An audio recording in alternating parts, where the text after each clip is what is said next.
Hello, welcome back to Hunter Tuned. Today I got my drive shaft back for the CRV. If you guys have been following the Honda CRV turbo build that I've been doing, you know that I had a drive shaft like custom made. This is a CRV drive shaft with a Land Rover viscous coupler built into it. And yeah, I had this drive shaft made, had a few $100 into it, and I had the stock U-joints and flanges on both ends, and I ended up breaking 2 sets of U-joints. So I actually reached out to a couple guys, did some research, and had taken the drive shaft back to the machine shop, and I got different yokes put onto the drive shaft and got different flanges that bolt onto the rear end and transfer case. So now the drive shaft houses 1310 size U-joints. So the 1310 size U-joint is considerably bigger than the factory Honda ones. I mean, these things are giant. They're like the size of the U-joint that is on my Mustang almost. So that is really cool. And the flanges I got from the machine shop as well. I just gave them a part number, which I may put on the screen right here somewhere. It's the part number for the flange that houses the 1310 joint, but still bolts onto the 4-bolt location on the CRV transfer case and rear end. So yeah, there's my shaft. Hopefully you guys enjoy my shaft. Hopefully this one holds up a lot better. I really don't see where the weak point's going to be at this point, if it's going to be in the viscous coupler or if it's going to be something else like the transfer case or the transmission. Not really sure where the next weak point is going to be. Alright guys, figure I'd give you a little update on the red truck, and it's doing really well. I put on probably like 100 miles today, but as you guys can see, we do a flashing check engine light right now because the truck is misfiring. It doesn't misfire bad, it has got a very slight misfire to it though, and I'm still kind of wondering where it's coming from. So if the truck is sitting here idling, you know, it's sit here, idles pretty good, no real stutters or anything like that, but if I drive it down the road and I put a lot of load on it, say I go on the highway or something like that, the check engine light will start flashing. Doesn't really feel like it's misfiring at all, but that light is flashing indeed. So what I'm doing is I actually pulled up the VCM scanner and I'm checking out current misfires on the truck. And sitting here just idling, it doesn't seem to be having any misfires. Maybe like a trace here and there, like cylinder 7 might have like 1 count for every like minute I sit here. Yeah, cylinder 7 has like 2 counts for like every, you know, you can't like make sure they're all 0 all the time, I feel like, because it is a V8, they kind of rattle a little bit. But if you notice, when I do give the truck RPM, if you guys watch the misfires, okay, so hang on, let me back up for a second. I'm on the VCM scanner. All I did was add to the channels that I want to data log, I added misfire. So I checked out misfire current for 1, 2, 3, 4, 5, 6, 7, 8, and I also did the misfire history for 1 through 8 as well. And if you guys watch, just sitting here idling, not really any misfires, also no check engine light. But as soon as the truck gets over like, I don't know, 2,000 RPM or so, you can see cylinder 2 and 3 are just going nuts. I have like 75 misfire counts, almost 100 misfire counts, just with it sitting here like this. But as you guys can see, it's pretty smooth. It doesn't feel like it's misfiring. But 2,500 RPM, service engine, anything above like, you know, like I said, like 2 grand. And if I bring it back down, bring the RPM down a little bit. So we got cylinder 7 here too. So cylinders 2, 3, and 7 are all suspect. I don't know what's going on with it. I just put a set of spark plugs in it. They were like used plugs. They weren't really, you know, anything brand new or anything like that. Just because this thing is, I put it together with junkyard parts. But I'm kind of suspecting that this thing might have an injector that is clogged up, or 2 injectors for that matter that are clogged up. So I might flow the injectors, but I think for just for testing purposes here, just because it'll be really easy, I'm just gonna throw some spark plug wires on cylinder 2 and 3 and see if I can't get it to clear up at all, because I do have a set of brand new spark plug wires right here sitting on the dash.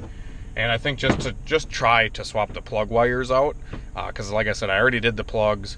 We'll try plug wires next, and then if the misfire is still there, I'm going to pull the injectors out and take them home and put them in the flow bag. Alright guys, off camera I actually swapped out the cylinder 2 and 3 spark plug wire, and I just fired this thing up for like 10 seconds, revved it up really quick.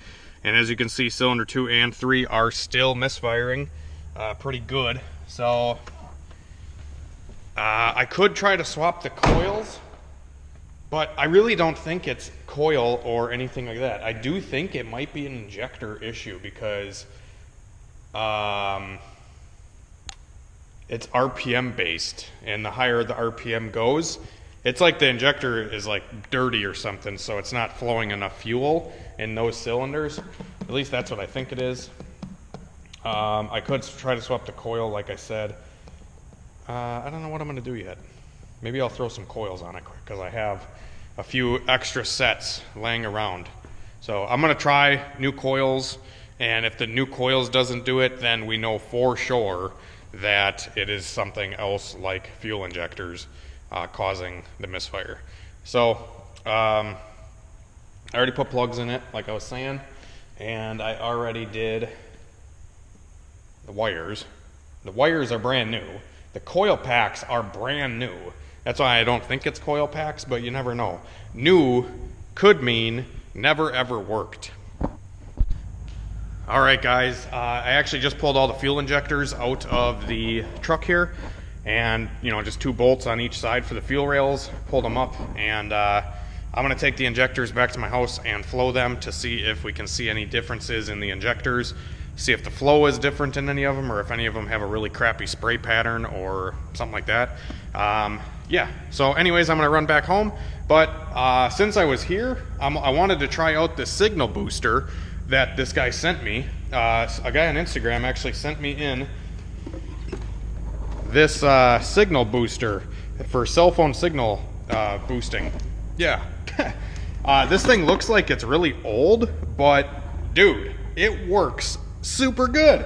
I'm like stoked about it, because if you guys have been following and have heard me complain about every time we shut the doors at the shop, say the doors are open, it's nice outside, whatever, we have good service inside the shop. Soon as you shut the doors, you have nothing. And when I say no service, I mean you have zero. Like, not even a single bar of extended service. It is completely dead, no service inside of here. So as soon as I leave, my phone is always blowing up, and I always have to get back to people, whatever. It's just nice to have the service. So if I get a phone call, say if an emergency phone call or something like that, I can now receive that. And as you guys can see, I have 5 bars of 3G service, which actually, with even just 3G, I can stream watching Cletus or whatever I want. Oh my golly. So I'm just sitting here watching Cleater McSkeeter, and I can scroll Facebook, I can check my emails, I can do everything with that little cell phone booster. So that is super cool. Thank you again to the guy on Instagram. I can't remember your screen name. I'm gonna try to find it here real quick, now that I have service inside the shop. J Bray DA9 is the guy that sent it. I'm just gonna cover up my address here, but yeah, super cool, man. He actually sent this in. If you guys want to go check him out on Instagram, be sure to go give him a follow. Let him know that Hunter Tuned is super thankful that he sent this little cell phone booster thing in. Like I said, it looks pretty old, but dude, it works really well. I'm stoked. And I got to figure out how I'm going to actually route it inside the shop. I don't know how. I might have to drill a hole somewhere to be able to feed the cables through. Like I said, I'm not really sure how I'm going to be able to do that. And then obviously, if this is hung up, on top of this wall there and not just sitting on top of my snowmobile, I'll probably be able to get service throughout the shop and not be limited to halfway. And obviously, this So it's super simple to hook up. You just have like this inside antenna cable right here, which is just this one, which broadcasts the signal inside the shop. Then this is the transmitter thing, and it has gains on it, so you can turn the gain up or down. I just have them cranked all the way up. And then it has a power cable, and it has the outside antenna cable, which is just a coax TV cable, which I just have running out the door right now just for testing. And I just have it laying on the frickin' ground outside. Like, I don't even have it hung up or nothing. So I'm going to actually hang that stuff up and get that thing hooked up for good. And we'll be able to have service inside the shop. I'm super happy about that. Even the other shop that we were in, it was the same problem. We couldn't get literally any service. I couldn't play Pandora. I couldn't listen to music on my phone. I couldn't do anything. And now that we have that, it'll just be more of a pleasure to be out here, I suppose. And also, I will be doing this soon, but the next day or two, it's going to be super cold here. So hopefully maybe I'll bundle up and go do it tomorrow or something during the day. And hang all that stuff up. But yeah, anyways, that's gonna be it. I'm gonna run back to the house now and flow those injectors. I did film a little clip last night about talking about some stuff I got going on with my health, and I know there's a lot of people out there that are like curious and like have reached out to me personally and talked to me about some of their issues and stuff like that. And I appreciate all you guys that have reached out to me and, you know, lent a hand or lent some kind words and stuff like that. You guys know that I've dealt with, you know, anxiety pretty bad in my life. And I've dealt with like anxiety and stuff like that for a really long time. And I feel like I finally got some answers to why I have the anxiety and why I feel the ways that I do. And I'm not just crazy. I'm really not. I promise, guys. But the news that I did get wasn't really the greatest. I did get some news. I had some heart scans done and an echocardiogram, EKG, blood test, all that stuff. And I do have some heart valve issues, which is kind of scary. It's actually kind of terrifying. My mother actually, this is kind of random, guys. I just wanted to throw it in here and let you guys know what I've been kind of going through and why. You know, maybe it'll help somebody out in the future with, you know, if they have anxiety, they can look into stuff like this and see what their root cause is. Because I do believe that anxiety is common, especially in the world we live in today, but it is also stemmed off of a lot of other things. A lot of other things in your body can control how your brain works and how it operates and stuff like that. So I did find out that I do have a issue called mitral valve regurgitation, which is pretty much your mitral valve inside your heart. It leaks. So I have a little bit of a leaky mitral valve. It's not like crazy bad, but it does explain a lot of like the symptoms that I get. You know, I get like a weird fluttering sensation all the time, and you know, I get fucking short of breath after eating like really big meals and stuff like that. And, you know, anxiety. Like I have unexplained fucking anxiety all the time, even if I'm in a good mood, even if I have no care in the world. So anyways, guys, if you want to reach out, I still have a lot of more testing and stuff they got to do on me. Hopefully all is for the better, and they can fix whatever I got going on. Like I said, it is a little bit scary. It wasn't just the mitral valve issue either. It was another thing. I have like sclerosis of my aortic valve inside my heart, and it's just a little bit scary because I'm 26 years old, and you know, it's not really common to see this kind of stuff in somebody so young, but it is hereditary, and I do have family history. And my mother actually passed away when she was 41 of mitral valve issues. So I don't want that to be me, and want to try to get it squared away as best as I can, or as fast as I can. But now I got to wait another 3 weeks in order to get some more testing done. So that's a little bit bothersome. They tell me all this news, and then I got to wait another 3 weeks in order to get another monitor put on me to check out if I have other problems. So hopefully they can figure it out, like I said, but yeah.